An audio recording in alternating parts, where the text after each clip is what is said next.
प्रिय भक्तगण, एक बार कैलाश पर्वत की ऊंचाइयों पर एक शांत दोपहर का समय था। ठंडी हवाएं बह रही थीं और भगवान शिव अपनी ध्यान मुद्रा में बैठे थे। मां पार्वती पास में ही थीं, लेकिन उनके मन में कुछ उलझन थी। वह कुछ सोच रही थीं और फिर अचानक उन्होंने भगवान शिव से एक सवाल किया। प्रभु, संसार में लोग इतनी जल्दी क्रोध में क्यों आ जाते हैं? क्या यह स्वाभाविक है कि लोग क्रोध को नियंत्रित न कर सकें?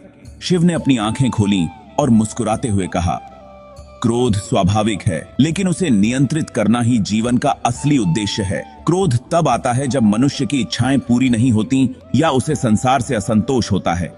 पार्वती ने ध्यान से सुना और फिर पूछा, तो क्या क्रोध का कोई सकारात्मक पक्ष भी हो सकता है? पार्वती ने आश्चर्य से पूछा, तो क्या हमें क्रोध को दबाना चाहिए? शिव ने गहरी सांस ली और कहा, नहीं, क्रोध को दबाना नहीं चाहिए, बल्कि उसे समझना और उसे सही दिशा में चैनल करना चाहिए। जो व्यक्ति अपने क्रोध को समझता है, वह उसे अपनी शक्ति में बदल सकता है। पार्वती अब और भी ज्यादा जानने के लिए उत्सुक थीं। लेकिन प्रभु, कैसे हम अपने क्रोध को शक्ति में बदल सकते हैं? शिव ने समझाते हुए कहा, इसके लिए सबसे पहले हमें क्रोध का कारण जानना होगा।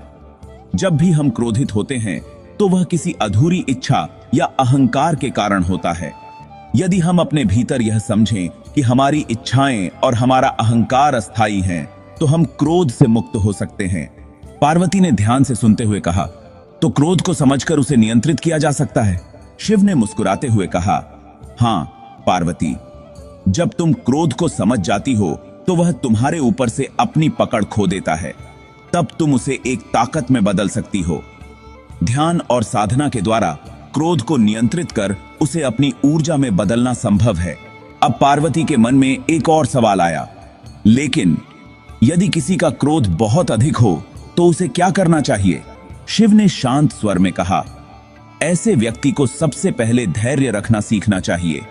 धैर्य ही वह साधन है जो क्रोध की आग को ठंडा कर सकता है। जब हम धैर्य से काम लेते हैं, तो हमें यह समझ में आता है कि क्रोध की कोई स्थायी शक्ति नहीं है, वह केवल एक क्षणिक प्रतिक्रिया है कि देखिए कमी है। तो धैर्य ही क्रोध का सबसे बड़ा उपाय है? पार्वती ने मुस्कुराते हुए पूछा। शिव ने गंभीरता से उत्तर दिया, धैर्य ही जीवन की असली परीक्षा है पार्वती। जो व्यक्ति क्रोध में भी धैर्य रख सकता है, वह संसार में किसी भी बाधा को पार कर सकता है। क्रोध को नियंत्रण में रखने के लिए हमें अपने मन और विचारों को शांत रखना सीखना होगा।